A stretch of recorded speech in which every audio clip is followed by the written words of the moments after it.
ऐसे लोगों के ऊपर ही हमें सुतली बम रखवाना है। पटाखों से प्रदूषण होता है, 1 जनवरी को इनका ज्ञान पर गायब हो जाता है।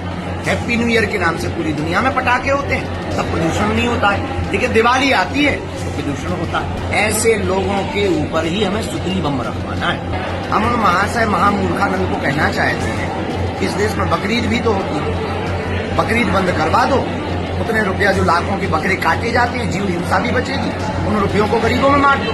बाबा बागेश्वर जो हमेशा अपने भक्तों को कथा सुनाने के साथ साथ हंसी मजाक भी करते रहते हैं, लेकिन आज बाबा बागेश्वर धीरेन्द्र कृष्ण शास्त्री को जनता ने पहली बार गुस्से में देखा। मीडिया के सामने बाबा बागेश्वर का गुस्सा उस वक्त फूट गया जब दिवाली में पटाखों को बैन करने के लिए लोग सोशल मीडिया पर तरह तरह की वीडियो बनाकर डालते हैं, चाहे आम आदमी हो या फिर बॉलीवुड के सेलिब्रिटी। आज बाबा बागेश्वर का दिवाली पर ज्ञान देने वालों पर गुस्सा जमकर फूट पड़ा। बाबा बागेश्वर बोले कि सनातनी पर्व आते ही आलोचना का बाजार गर्म हो जाता है और सनातन के आलोचक सक्रिय हो जाते हैं।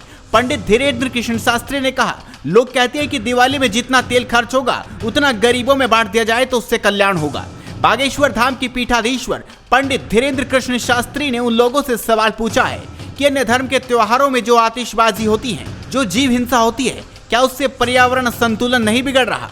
बाबा बागेश्वर ने कहा कि नए साल में पूरे विश्व में आतिशबाजियां होती हैं, तब किसी का पेट खराब नहीं होता। कितनी आतिशबाजी से पर्यावरण को नुकसान होगा, या जब कुर्बानी दी जाती है तब किसी की जुबान नहीं खुलती कि कितने कुर्बानी के नाम पर बकरे काटे जाएंगे। उतनी राशि गरीबों में बांट दी जाए तो उनका कल्याण हो जाएगा और जीव हिंसा भी बचेगी। सिर्फ सनातन हिंदू धर्म को ही निशाना बनाया जाता है, ये देश का दुर्भाग्य है। ये देश का दुर्भाग्य है। जब भी सनातन हिंदू धर्म के त्योहार आते हैं तो कोई ना कोई कानून की उल्लंघना की बात करता है, रोक लगाता है, रोक लगाने की मांग करता है।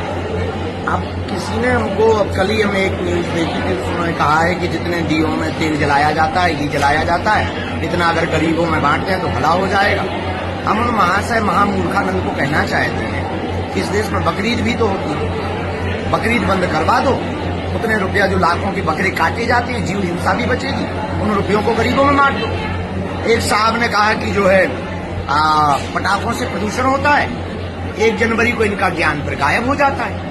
हैप्पी न्यू ईयर के नाम से पूरी दुनिया में पटाखे होते हैं, तब प्रदूषण नहीं होता है, लेकिन दिवाली आती है तो प्रदूषण होता है। होली आती है तो पानी खराब होता है, और खून खराबा होता है तब नहीं मानते, तब ये स्टेटमेंट नहीं देते, तब ये मांग नहीं करते, तब ये कानून लाने की बात नहीं करते। ये 2 पक्षीय नियम लगाने की जो बातें करते हैं, ऐसे लोगों के ऊपर ही हमें सुतली बम रखवाना है। भैया हम तो दिवाली अच्छे से मनाएंगे, सुतली बम खरीद लिया।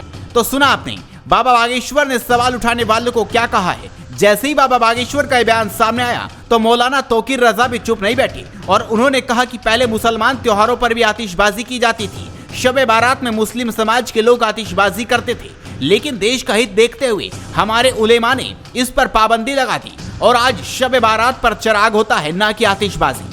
तौकीर ने तमाम धर्मगुरुओं से मांग की है कि वो अपने समाज को जागरूक करें, आतिशबाजी पर लोगों को समझाएं। अगर आतिशबाजियां करनी हैं तो उसकी एक सीमा निर्धारित कर दें, क्योंकि आतिशबाजी में हर साल अरबों रुपया देश में फूंक दिया जाता है और उसका खामियाजा देश की जनता को पोल्यूशन के रूप में भुगतना पड़ता है। कोर्ट की गाइडलाइन के बावजूद देश में पटाखा फोड़ना गलत है। तो आप भी इस खबर पर अपनी राय दीजिए, इस खबर को शेयर कीजिए और जुड़े रहिए हेडलाइंस इंडिया के साथ।